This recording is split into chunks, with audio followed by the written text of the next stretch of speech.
Rafale വടക്കൻ, എൻ്റെ കൂടെ ഇന്ന് കുർബാനയ്ക്ക് കൂടുന്ന ഫാദർ മിഥുൻ, ഫാദർ അക്സിൻ,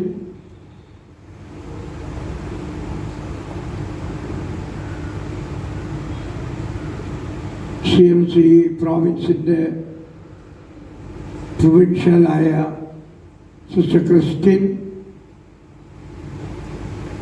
ഇവിടുത്തെ സുപ്പീരിയർ സിസ്റ്റർ ജിസ് ജോ, പ്രിയപ്പെട്ട സിസ്റ്റേഴ്സ്, പ്രിയപ്പെട്ട സഹോദരി സഹോദരന്മാരെ, വാത്സല്യമുള്ള കുഞ്ഞുമക്കളെ, നമുക്ക് ഏറ്റവും പ്രിയങ്കരിയായ വിശുദ്ധ യൂപ്രസ്യാമ്മയുടെ തിരുനാൾ ആഘോഷിക്കുന്ന ഈ അവസരത്തിൽ നിങ്ങൾക്കെല്ലാവർക്കും ഈ തിരുനാളിൻ്റെ എല്ലാവിധ ആശംസകളും ഞാൻ നേരുകയാണ്. മരിച്ചാലും മറക്കില്ലട്ടെന്ന് എല്ലാവരോടും സ്നേഹപൂർവ്വം പറയുമായിരുന്ന ഈ അമ്മ സ്വർഗത്തിലിരുന്ന് നമ്മളെല്ലാവരെയും ഓർമ്മിക്കുന്നുവെന്ന്, നമുക്ക് വേണ്ടി പ്രാർത്ഥിക്കുന്നുവെന്ന് നമ്മൾ വിശ്വസിക്കുകയാണ്. ഇവിടെ വന്നിരിക്കുന്ന നിങ്ങൾ ഓരോരുത്തരെയും, നിങ്ങളുടെ കുടുംബങ്ങളെയും നിങ്ങളുടെ പ്രവർത്തന മണ്ഡലങ്ങളെയും വിശുദ്ധ യൂപ്രസ്യാമ്മ അനുഗ്രഹങ്ങൾ വർഷിച്ച് സമ്പന്നരാക്കട്ടെ എന്ന് ഞാൻ പ്രത്യേകമായി പ്രാർത്ഥിക്കുകയാണ്. സാധാരണയായിട്ട് പറയാറുണ്ട്, വിശുദ്ധരാരാണെന്ന് ചോദിച്ചാൽ ഒരാൾ പറഞ്ഞത് അവശേഷിപ്പുകളെ തിരുശേഷിപ്പുകൾ ആക്കുന്നവരാണ് വിശുദ്ധരെന്നാണ്. അവശേഷിപ്പുകളെ തിരുശേഷിപ്പുകളാക്കുന്നവർ എന്ന് വെച്ചാൽ നമ്മുടെ ജീവിതം അവശേഷിപ്പാണ്. നമ്മൾ ധരിക്കുന്ന വസ്ത്രങ്ങൾ അവശേഷിപ്പുകളാണ്. നമ്മൾ പറയുന്ന വാക്കുകൾ അവശേഷിപ്പുകളാണ്. പക്ഷെ ആ വാക്കുകൾ കൊണ്ട്, നമ്മുടെ പ്രവൃത്തി കൊണ്ട് സ്നേഹത്തിൻ്റെ ഒരു സംസ്കാരം, അനുഗ്രഹത്തിൻ്റെ ഒരു സംസ്കാരം നമ്മൾ പണിതുയർത്തുമ്പോൾ ഈ വാക്കുകളും നമ്മൾ ധരിച്ചിരിക്കുന്ന വസ്ത്രങ്ങളും നമ്മൾ ഉപയോഗിക്കുന്ന എല്ലാം തിരുശേഷിപ്പുകളായി തീരുമെന്ന് നമ്മൾ വിശ്വസിക്കണം. അതുകൊണ്ടല്ലേ മരിച്ചുപോയി വിശുദ്ധരായി പ്രഖ്യാപിക്കപ്പെടുന്നവർ അവരുടെ തുണി,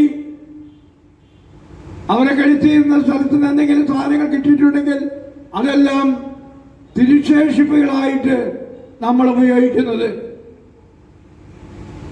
അതിന് ഏറ്റവും വലിയ ഉദാഹരണമാണ് ഈ ഭൂമിയിൽ ജീവിച്ചിരുന്നപ്പോൾ എല്ലാവരോടും മദർ പറയുമായിരുന്നു, മരിച്ചാലും മറക്കില്ല കേട്ടോ എന്ന്.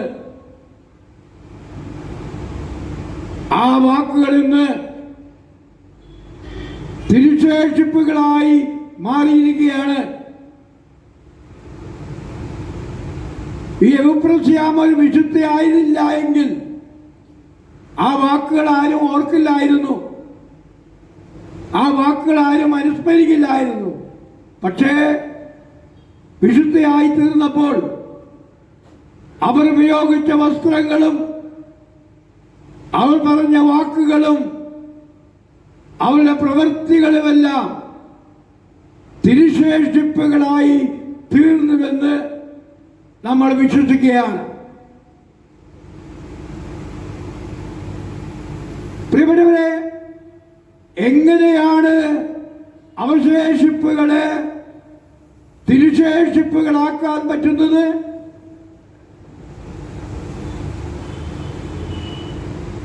ഇന്ന് വിശുദ്ധ എവുപ്രസ്യാമ്മയെ കുറിച്ച് നമ്മൾ ചിന്തിക്കുന്നത് പരിശുദ്ധാത്മാവിനാൽ നയിക്കപ്പെട്ട കന്യകയാണ് ഇവരെന്നായിരുന്നു. പരിശുദ്ധാത്മാവിനാൽ നയിക്കപ്പെടുക, പരിശുദ്ധാത്മാവ് വസിക്കുന്ന ആലയമായി തീരുക, അതാണ് വിശുദ്ധി. ആ വിശുദ്ധിയാണ് ഈ അമ്മയ്ക്കുണ്ടായിരുന്നത്. പ്രിയപ്പെട്ടവരെ, നിങ്ങൾ ഓർക്കണം, പരിശുദ്ധാത്മാവ് നമ്മളിൽ വന്നു കഴിയുമ്പോൾ രണ്ട് കാര്യങ്ങൾ സംഭവിക്കും. ഒന്നാമത്തേത്, നമ്മളിലുള്ള ചിലതിനെ കത്തിച്ച് ദഹിപ്പിച്ചു കളയും. രണ്ടാമതായി, നമ്മളിലുള്ള ചിലതിനെ കത്തിച്ച് ജ്വലിപ്പിച്ചുകൊണ്ടിരിക്കും. ഏതിനെയാണ് കത്തിച്ച് ദഹിപ്പിച്ച് കളയുന്നത്? പാപത്തെ, തിന്മയെ, സ്വാർത്ഥതയെ, അഹങ്കാരത്തെ, അങ്ങനെയുള്ള തിന്മകളെ, പാപത്തെ എല്ലാം പരിശുദ്ധാത്മാവ് കത്തിച്ച് ദഹിപ്പിച്ച് കളയുന്നു. വിശുദ്ധ എവുപ്രസ്യാമ്മയിൽ എന്തെങ്കിലും ഇതുപോലെ ഉണ്ടായിരുന്നെങ്കിൽ പരിശുദ്ധാത്മാവ് വന്ന് അവയെല്ലാം കത്തിച്ച് ദഹിപ്പിച്ച് കളഞ്ഞ് ആത്മാവിന്റെ ആലയമാക്കി അവളെ തീർക്കുകയുണ്ടായി. അതുപോലെ തന്നെ എന്താണ് കത്തിച്ച് ജ്വലിപ്പിക്കുന്നത്? നമ്മളിലുള്ള നന്മയെ, നമ്മളിലുള്ള പുണ്യത്തെ, നമ്മളിലുള്ള സ്നേഹത്തെ, ആത്മാവിന്റെ ഫലങ്ങളെയൊക്കെ നമ്മളിൽ കത്തിച്ച് ജ്വലിപ്പിച്ചുകൊണ്ടിരിക്കും. അത് പരിശുദ്ധാത്മാവ് ചെയ്യുന്ന പ്രവൃത്തിയാണ്. ഒരു വ്യക്തിയിൽ പരിശുദ്ധാത്മാവുണ്ടോ ഇല്ലയോ എന്നറിയാനുള്ള മാർഗം ഗലാത്യർക്ക് എഴുതിയ ലേഖനം 5-ാം അധ്യായം 22-ാം വാക്യത്തിൽ പറയുന്ന കാര്യങ്ങൾ ആ വ്യക്തിയിൽ ഉണ്ടോ എന്നുള്ളതാണ്. ഏതൊക്കെയാണത്? ആത്മാവിന്റെ ഫലങ്ങൾ സ്നേഹമാണ്, സമാധാനമാണ്, ആനന്ദമാണ്, ആത്മസംയമനമാണ്, ക്ഷമയാണ്. ഇങ്ങനെ നിരവധി കാര്യങ്ങൾ അവിടെ പറയുന്നുണ്ട്. അപ്പോൾ ഒരു വ്യക്തി ആത്മാവിനാൽ പൂരിതയാണോ എന്നറിയാനുള്ള വഴി ഇവയെല്ലാം ഉണ്ടോ എന്ന് പഠിക്കുകയാണ്. അല്ലാതെ ധാരാളം പ്രാവശ്യം പള്ളിയിൽ പോയിട്ടോ ധാരാളം പ്രാവശ്യം ജപമാല ചൊല്ലിയിട്ടൊന്നും ആ വ്യക്തി വിശുദ്ധയാണെന്ന് പറയാൻ പറ്റില്ല. മറിച്ച് ആത്മാവിന്റെ ഫലങ്ങൾ, ആത്മാവിന്റെ ദാനങ്ങൾ, അവയെല്ലാം ഒരു വ്യക്തിയിൽ കത്തി ജ്വലിച്ചുകൊണ്ടിരിക്കുമ്പോൾ നമുക്ക് മനസ്സിലാകും ആ വ്യക്തിയിൽ പരിശുദ്ധാത്മാവുണ്ടെന്ന്. നമുക്കറിയാം, വിശുദ്ധ എവുപ്രസ്യാമ്മ ഇവയെല്ലാം തന്റെ ജീവിതത്തിൽ ജീവിതം വഴി നമുക്ക് കാണിച്ചു തന്നവളാണ്. അതുകൊണ്ടാണ് സഭ അവളെ വിശുദ്ധിയായി പ്രഖ്യാപിച്ചത്. ആത്മാവിന്റെ ഫലങ്ങൾ, ആത്മാവിന്റെ ദാനങ്ങൾ, ആത്മാവിന്റെ വരങ്ങളൊക്കെ ഈ പുണ്യബലിയിൽ ശോഭിച്ചുകൊണ്ടിരുന്നു എന്നുള്ളതിന് ഏറ്റവും വലിയ തെളിവാണ് ഈ വ്യക്തിയെ വിശുദ്ധയായി പ്രഖ്യാപിച്ചത്. പ്രിയപ്പെട്ടവരെ, ഈ വിശുദ്ധയുടെ ജീവചരിത്രമൊക്കെ വായിക്കുമ്പോൾ നിങ്ങൾ പലരും വായിച്ചിട്ടുണ്ടാകുന്ന കരുതുകയാണ്. 2-3 കാര്യങ്ങൾ നിങ്ങളോട് പറയാൻ ആഗ്രഹിക്കുകയാണ്. ആത്മാവിലെ പ്രേരിതയായി എവുപ്രസ്യാമ്മ ചെയ്ത 2-3 കാര്യങ്ങൾ. ഒന്നാമത്തേത്, ഈ അമ്മ കോൺവെന്റിൽ നോവിസ് മിസ്ട്രസ് ആയിരുന്നു. ധാരാളം പേരെ പഠിപ്പിക്കുകയുണ്ടായി. ധാരാളം പേരെ കന്യാസ്ത്രീയാകുന്നതിന് വേണ്ടി, സിസ്റ്ററാകുന്നതിന് വേണ്ടി പഠിപ്പിക്കുകയും ഡിറക്റ്റ് ചെയ്യുകയും ചെയ്തത് വിശുദ്ധ എവുപ്രസ്യാമ്മയാണ്. ആ വ്യക്തികൾ പ്രൊവിൻഷ്യാലോ മതജനറലോ സുപ്പീരിയറോ അല്ലെങ്കിൽ ഏതെങ്കിലും സ്ഥാനത്തേക്ക് നിയോഗിക്കപ്പെടുമ്പോൾ ഈ അമ്മയുടെ അനുഗ്രഹം തേടി അമ്മയുടെ അടുത്ത് വരും. അവരെ ആശീർവദിച്ചുകൊണ്ട് അമ്മ ഒറ്റ കാര്യമേ അവരോട് പറയുമായിരുന്നുള്ളൂ: നിങ്ങളുടെ കൂടെയുള്ള ജോലിക്കാരെ സ്നേഹപൂർവം നോക്കണമെന്ന്. ഇവിടെ ഇരിക്കുന്ന നിങ്ങളോട് ഓരോരുത്തരോട് ഇന്ന് എനിക്ക് പറയാനുള്ളതും അത് തന്നെയാണ്. അമ്മ പറയുന്നത് അത് തന്നെയാണ്. നമ്മുടെ കൂടെയുള്ളവരെ, നമ്മോടുകൂടെ ജോലി ചെയ്യുന്നവരെ,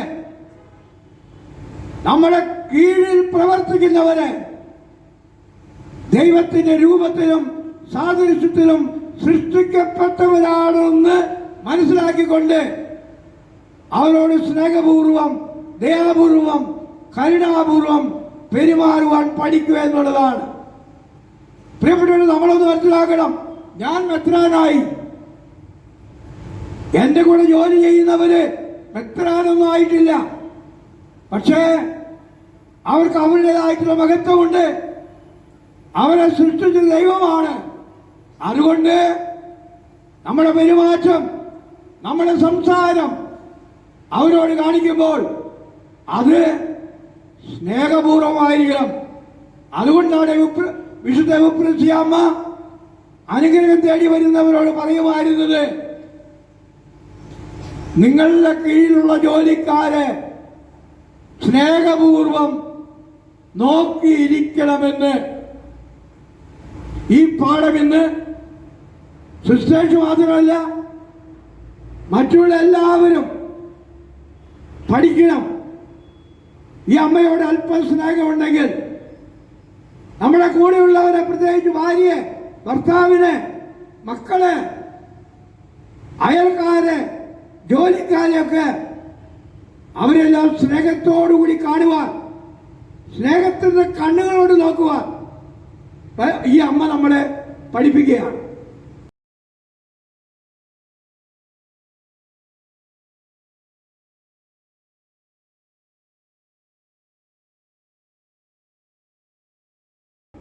നമ്മൾ സീറോ മലബാർ കുർബാന ചെല്ലുമ്പോഴൊക്കെ പറയുന്നില്ലേ, അനുരഞ്ജിതരായി തീർന്നിടാം. ഏറ്റവും ആവശ്യം എല്ലാവരോടും അനുരഞ്ജിതരായിട്ട് മുന്നോട്ട് പോകുക എന്നുള്ളതാണ്. അതിന് വികാരമായി നിൽക്കുന്ന പിശാചുക്കളെ പുറത്താക്കാൻ പ്രാർത്ഥനയ്ക്ക് കഴിയും. അതോടൊപ്പം തന്നെ എളിമയ്ക്ക് കഴിയും എന്നുള്ളതാണ്. അതായത് നമ്മൾ ആരുടെ മുമ്പിലെങ്കിലും കുനിയുമ്പോൾ, ചെറുതാകുമ്പോൾ, സ്വയം ശൂന്യവൽക്കരിക്കുമ്പോൾ അവിടെ ഒരു പിശാചും കയറി വരില്ല. പിശാച് ഓടിപ്പോകും അവിടെ നിന്ന്. അവൾ ശരിക്കും പറഞ്ഞാൽ ബെത്ലഹേമിലല്ലേ ഉണ്ണി പിറന്നത്. ബെത്ലഹേം നമ്മളെ പഠിപ്പിക്കുന്ന ഏറ്റവും വലിയ പാഠം ഇതാണ്: മനുഷ്യൻ ചെറുതാകാൻ പഠിക്കണം, മനുഷ്യൻ കുനിയാൻ പഠിക്കണം, മനുഷ്യൻ എളിമയുള്ളവരാകണം എന്നുള്ളതാണ്. ശരിക്കും പറഞ്ഞാൽ മനുഷ്യൻ എങ്ങനെ കുനിയണമെന്ന് പഠിപ്പിക്കാൻ വേണ്ടി ദൈവപുത്രൻ മനുഷ്യനായി തീർന്ന സ്ഥലമാണ് ബേത്ലഹേം.